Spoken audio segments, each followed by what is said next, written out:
SJC-12139, Federal National Mortgage Association v. Elvitria and Marroquin.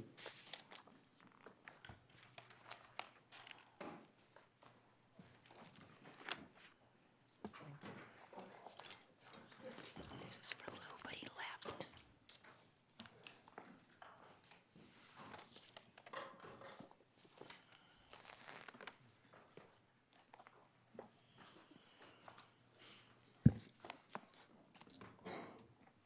Good morning, Mr. Kokanig.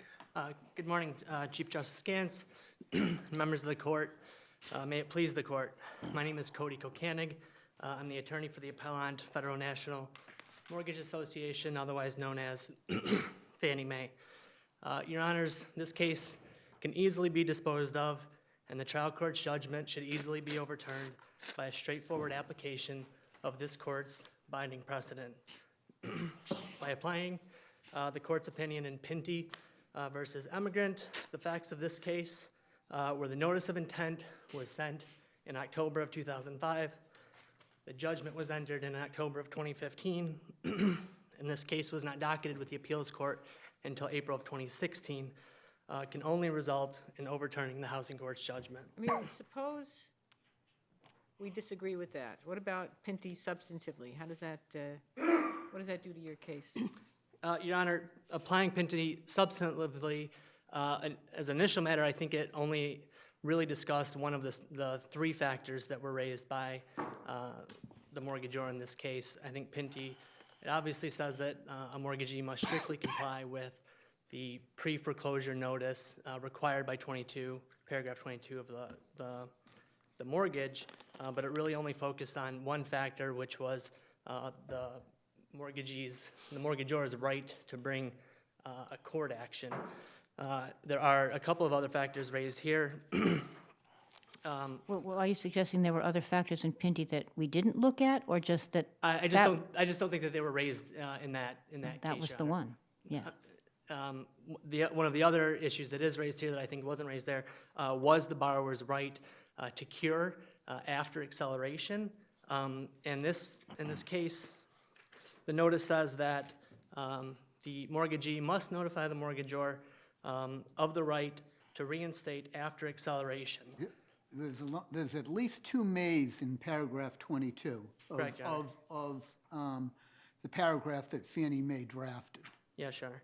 But before we get to that, the issue wasn't raised before Judge Kerman. Is it waived? As to the sufficiency of paragraph 22? I believe it was raised in this case, Your Honor. You're saying before Judge Kerman? As whether or not paragraph 22 is sufficient, was that in front of Judge Kerman? Yes. It was specifically addressed in Judge Kerman's opinion, his order. It was raised in this case, Your Honor, at the first time during the summary judgment papers. Which was before him. Which was before him and I think was the basis of his opinion. Well, their argument is that you conceded that it was not. Right. It wasn't strict compliance, it was substantial. Substantial, but not strict compliance. I understand. And then Pinty says a strict compliance is required, and they say you've already conceded it was not in a strict compliance. And I think that in the summary judgment papers that were initially filed by Fannie Mae, the headings obviously say that the notice complied, but the substantive parts of the paragraphs do say that it did strictly comply. The issue was raised before Judge Kerman, though, and he could have considered it in the 60B motion. The same argument was made in the 60B motion that is made before this court today, that whatever standard the court wishes to apply, this notice passes that muster. Well, what do you say, I mean, why is the, I guess he was a single justice of the appeals court, Justice Granger, in the Conway, if I have the name right? I think that's correct, Your Honor. Why should there be a substantive difference between the Aurora case and including cases that were in the courts, that is, in the trial courts at the time, where the issue had been raised? I think, as an initial matter, the substance of those notices was very different. The notices that were analyzed by Murphy and by Pinty led the borrower to believe that an action, a lawsuit would be filed before a foreclosure, or a lawsuit would be filed where the borrower could assert these certain defenses. The notice here is much more clear and specifically states, you may have the right to bring a court action. And I think that language of this notice is important to note and is very different from those other notices in that it does let the borrower know that they have the right to bring their own court action. Earlier in the same notice, it discusses foreclosure proceedings. It doesn't state whether those are judicial or But I non-judicial. thought your answer to Justice Lowy was, well, you know, you just have to go to Pinty. It doesn't matter whether it was strict or substantial, because you just have to go to Pinty, because Pinty says only foreclosures after the date of this opinion. Am I wrong? Isn't that what you said, Wayne? No, that is absolutely what I said, Your Honor, and I still hold that. I think that if the court does just simply apply Pinty, which says that it's only prospective, then this court can easily determine that the housing court had it wrong and can overturn the housing court's decision. But if the court decides to move beyond that point, Then we need to address strict or substantial. Is that, that's correct, Your Honor. Okay. And But we do have note 25 in Pinty. The parties have not argued, and we do not reach the question whether our holding in this case should be applied to any other class of cases pending on appeal. correct, Your Honor. And so this court, that issue wasn't addressed to this court in Pinty. It reserved that, I guess, so to speak, in note 22. That question was answered by the Aurora versus Murphy opinion, where the appellate court in that case, in following this court's Galeastro case, said, well, since it was applied prospectively, but the issue was raised by other litigants in a case that was already pending before the appellate court, we're also going to apply it here. Procedurally, I mean, here in this case, did Vasquez or Marroquin raise the issue before the Pinty decision was raised? Your Honor, before the Pinty decision was issued, they had filed an answer where they checked a box saying that Fannie Mae is not entitled to possession because they don't have a superior right to title. They didn't specifically address this issue until after Pinty was issued and in their summary judgment papers. Would it matter if they had? I think in applying this case law, particularly in Galeastro, where it relies on a party being essentially in the same position. The Galeastro's case had actually been docketed with the appeals court before Eaton was docketed with the appeals court, and this court chose Eaton to announce that new decision. That's not the case here. This case was still pending before the trial court, and the specific issue had not been raised before the trial court before Pinty was issued. The point of Pinty is concern for third-party borrowers and to make sure that title is clear, and neither of those concerns are present here, with Fannie Mae being the purchaser at the foreclosure. Your Honor, I don't read the Pinty decision to be that limiting. The Pinty decision applies to, it says, cases where a foreclosure appears anywhere in the record title. Absolutely, but that's not my question. I know you read it what it said, but the reasoning behind it being prospective was concerns about defects in the title and innocent third-party purchasers. Neither of those apply in this situation. You're right, Your Honor, there's not a third-party purchaser here. I think that the issue that is of concern are the same considerations that were taken into effect in Eaton, which is the note in this case, just like the note in that case, just like the notice to cure in this case, is not a part of the title record. And so, one, purchasing a property subsequent to a foreclosure, potentially years down the line in a foreclosure, cannot compare the terms of the mortgage to that's not your problem. the exact text. I mean, you wrote the note. We did write the note, Your Honor, but I would also argue that we did also provide the correct notices in the notice of intent. We did notify them. It does include the word may have the right to assert a legal action, but the word may is permissive. It's not limiting in any way. It's not telling them that they can't file an action in any way. What about the new Yeah. law that has been passed, Chapter 141 of the Acts of 2015? Sure, Justice Link. So the act clearing title, I think, goes to the point that I just spoke of, is that it's really protected to purchase third-party purchasers in cases where a mortgagee or lender is not the buyer at the sale. That act, in fact, doesn't apply to cases where my client, Fannie Mae, Freddie Mac, or other. Doesn't protect your client. It doesn't protect my That's client, Your Honor. okay, right? I mean, Well, we're not I worried think the about that. application of the law is going to be extremely limited.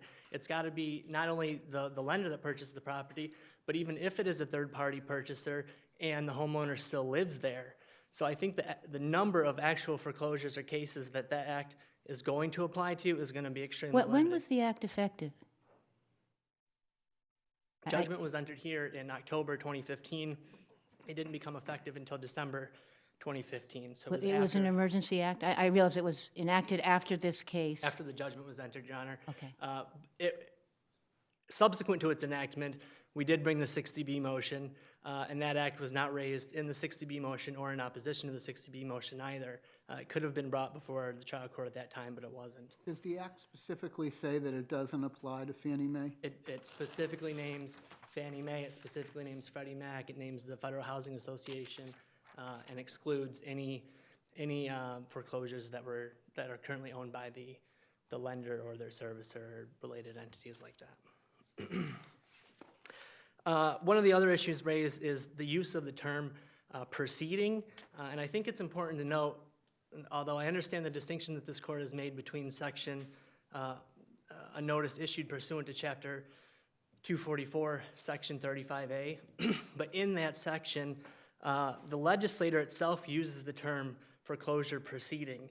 In Part C3, it says, the mortgagee or anyone holding thereunder may take steps to terminate the mortgagor's ownership in the property by foreclosure proceeding or other action.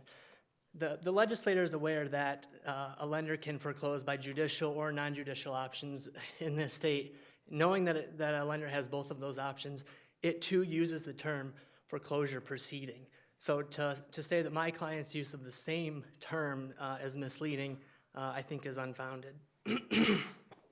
Also, Let's go to the phrase, you may, if required by law or your loan documents, have the right to cure the default after acceleration. sure, Your Honor. Now, the loan document says that notice shall further inform borrower of the right to reinstate after acceleration.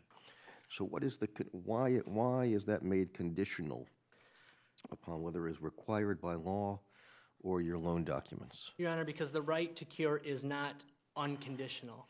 At a minimum, both the law and the mortgage require the borrower to at least try to cure before the foreclosure sale occurs. But in addition, the mortgage imposes additional conditions that must be met before a cure can be effected. Those are found in paragraph 19 of the mortgage, page 52 of the appendix.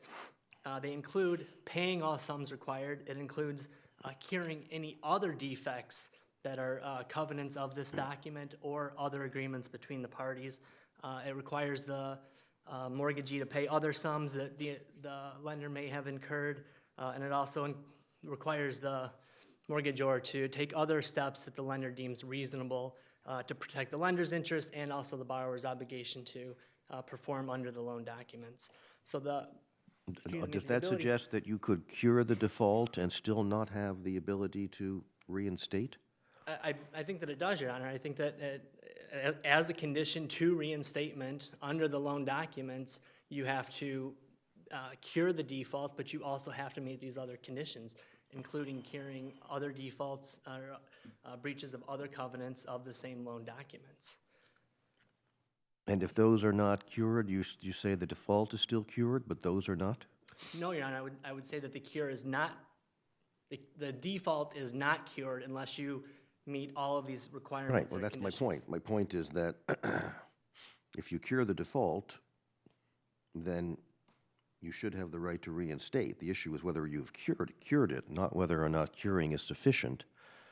But your phrase suggests that the right to cure is conditional upon if required by law or your loan documents. Yeah, Your Honor, the notice of intent that's discussed in this case only discusses the default of payment obligations. It also references the loan, conditions in the loan documents, and those loan documents have additional conditions. I think the important thing to take away from that is that the notice simply is telling an unsophisticated borrower, hey, there may be some other things that you need to look into before you can cure. It's not simply just the payment that's discussed in this notice. And so look into those other things before you attempt to cure. Are the mortgagors here in any different position than Pinty? The matter was already in the housing court. Is there anything that's different about these mortgagors and the mortgagors in Pinty? Actually, they're in a better position. I think other than being raised at a different time, Your Honor, and the specific language of the notice, I think is significantly different in that Pinty Well, there led was a them to believe- third-party purchaser in Pinty. Well, so that's, Your Honor, a second important distinction, but I think even the more important one was that those notices led a borrower to believe that they would have the ability to assert a defense in an already pending lawsuit, where this one specifically says you have the right to initiate a court proceeding or a court action. If there are no other questions, we would ask the court to reverse the trial court. Thank you. Thank you. Mr. Lee, good morning. Good morning, Chief Justice Gantz, Justices. May it please the court, my name is Dane Lee, and pursuant to SJC Rule 303, my colleagues and I are here under the supervision of Eloise Lawrence, representing Ms. Elvitria Marroquin. The trial court's holding was correct for two independently sufficient reasons. First, unlike in Pinty versus Emigrant Mortgage, no bona fide third-party purchaser is involved with this case. Second, Ms. Marroquin's defense was pending at the trial court while Pinty was being litigated. Accordingly, the trial court correctly applied the substantive holding articulated in Pinty, which is that the power of sale requires strict compliance with the terms of the mortgage, including the paragraph 22 notice to the facts of this case. You don't disagree, though, that Pinty does say rather explicitly that our ruling shall apply to mortgage foreclosure notices issued after the date of this opinion, which I think was something like July 17th, 2015, which is long after your client's notice. That's correct, Your Honor, and I do not disagree. However, the facts before the court today are different from the facts that were presented in Pinty, and so this case presents an opportunity to give the issue of what happens when there is no bona fide purchaser the careful consideration it deserves. And so unlike in Pinty, here Ms. Marroquin and her family, they remain in her home, and Fannie Mae bears the responsibility for the defect and for the wrongful foreclosure here. Pinty's substantive holding was applied prospectively because, and I quote here, of the possible impact that our decision may have on the validity of titles. In other words, the court was concerned that bona fide purchasers would not be able to be on notice of a defective default notice because at the time it was not required to be registered in the land records. But the facts before us do not present those concerns. So I would ask that the court look instead at the essential purpose of paragraph 22 and the purpose of the requirement of strict compliance with the power of sale. In Pinty, the court was balancing the rights and interests of two parties, third-party purchasers and borrowers. Here, only one of those parties is before you, which is the borrower. And so paragraph 22, as the court articulated in Pinty, is a consumer protection. It was the precise language of paragraph 22, the notice provisions were negotiated for decades between consumer protection advocates and between Fannie Mae. This is Fannie Mae's own uniform mortgage instrument. And so the party that is burdened with, if any party is rightfully burdened with strict compliance, it is Fannie Mae, Your Honors. And second, strict compliance is critical because there is no judicial oversight here. Fannie Mae chose to. It was not required to exercise a non-judicial foreclosure by sale. And as Justice Cordy wrote in his dissent in Pinty, the law goes a great way to protect bona fide purchasers. It does not go such a great way to protect those who bear the responsibility for the defect. And my final point on this argument that Pinty is not controlling where there is no bona fide purchaser is that the new statute, the Enact Clearing Titles, addresses the concerns about record title and the land records. The statute, in the statute, the legislature was dealing with the issue of cloudy titles, and they protected third parties by making it faster and easier for them to clear titles. It does this in two ways. It requires challengers to register the challenge on the record title. So by challengers, I mean former owners who have been foreclosed, where there is a foreclosure in the chain of title. And what it does is, it states that the Chapter 244, Section 15 affidavit, which is the affidavit that foreclosure took place in strict compliance with the power of sale, becomes conclusive proof in favor of a third-party purchaser that the foreclosure is not void and that it complied with the power of sale after just 3 years. So effectively, it cuts off the statute of limitation. It reduces it from 20 to 3 years. And this is... But the point of the prospective language in Pinty was also in an area where there are a lot of people out there depending on what's on record, making sure with this decision that the validity of title is still going to be clear because these notice of defaults aren't recorded. I understand what you just said as to what can happen now.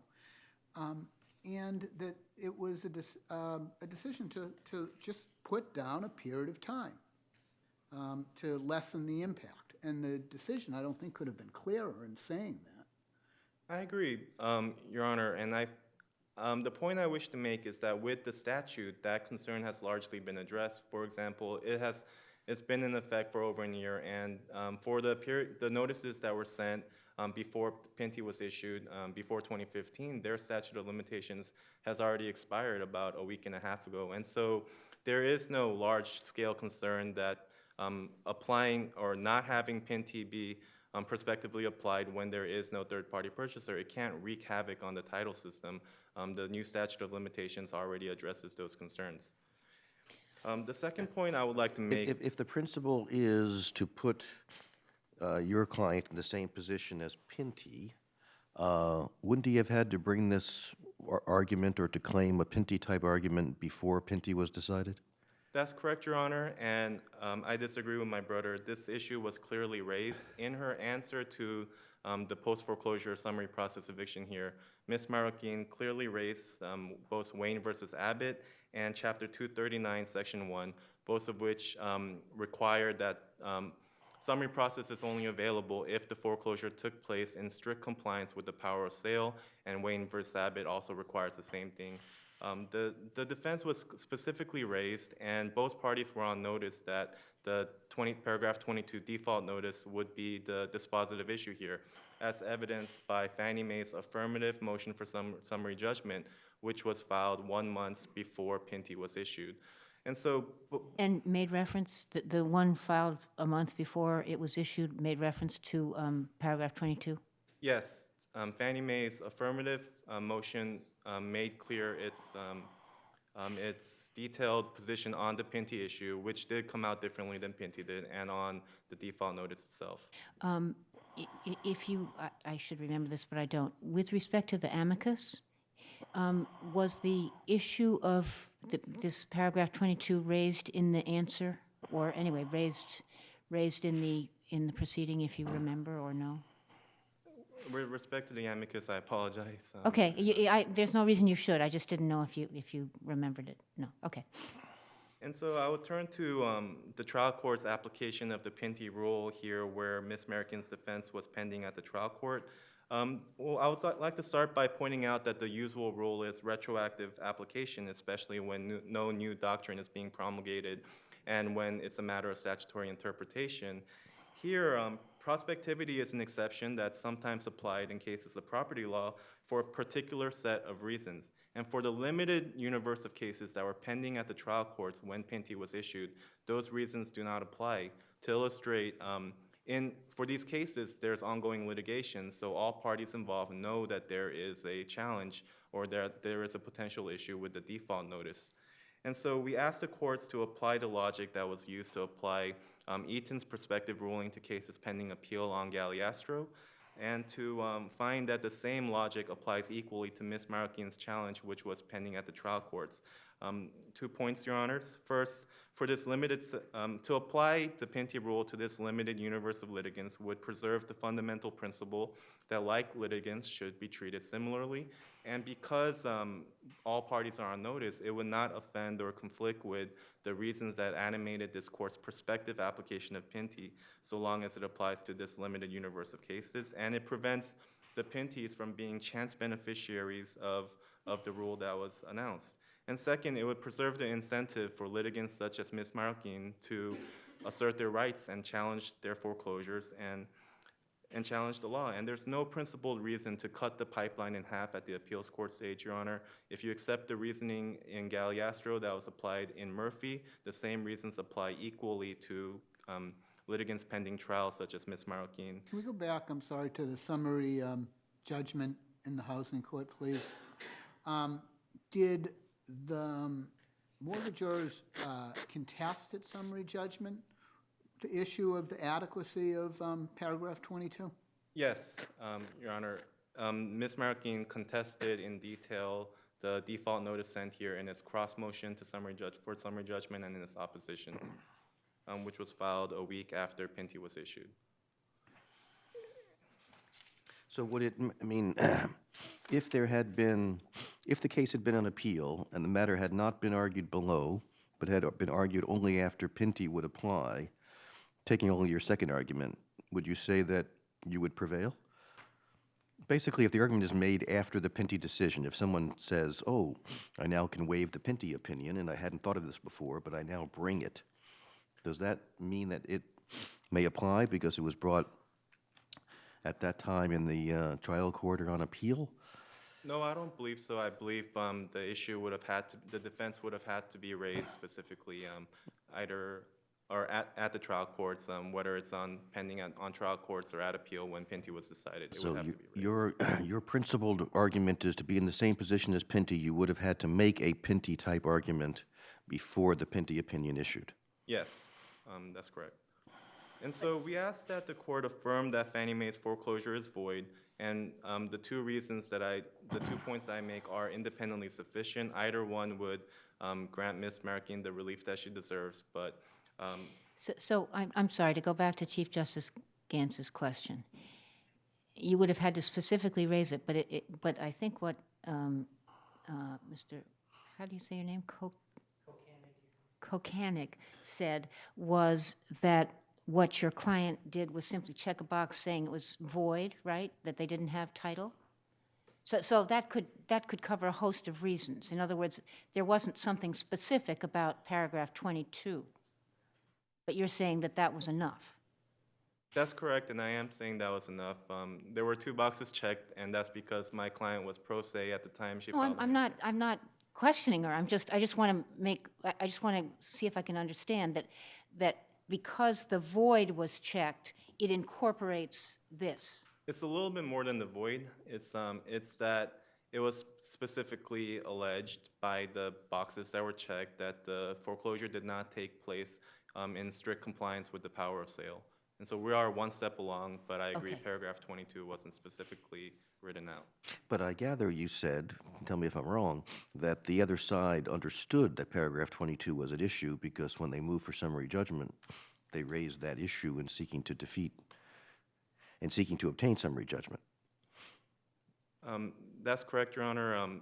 It's both points. First, that the issue was raised at the level of challenging the strict compliance in the answer, and both parties were on notice as evidenced by Fannie Mae's affirmative motion. Beyond that, I would have to go beyond the record, Your Honor. And so, in conclusion, we ask that Pinty's prospective application does not control whenever there is no bona fide purchaser. And second, because Ms. Marroquin's case was pending, if the court agrees that there is reason to extend the Pinty holding to cases that were pending at the appeals court for the reasons articulated in Murphy and in Galliastro, it is appropriate to give the same benefit to Ms. Marroquin's case pending at the trial court, because this would respect the concern about the validity of titles while preventing the Pintys from being the chance beneficiaries and preserving the principle that like litigants should be treated similarly, and it would preserve the incentive for Ms. Marroquin and future litigants like her to assert their rights. I'll rest on my brief, Your Honors. All right, great, thank you.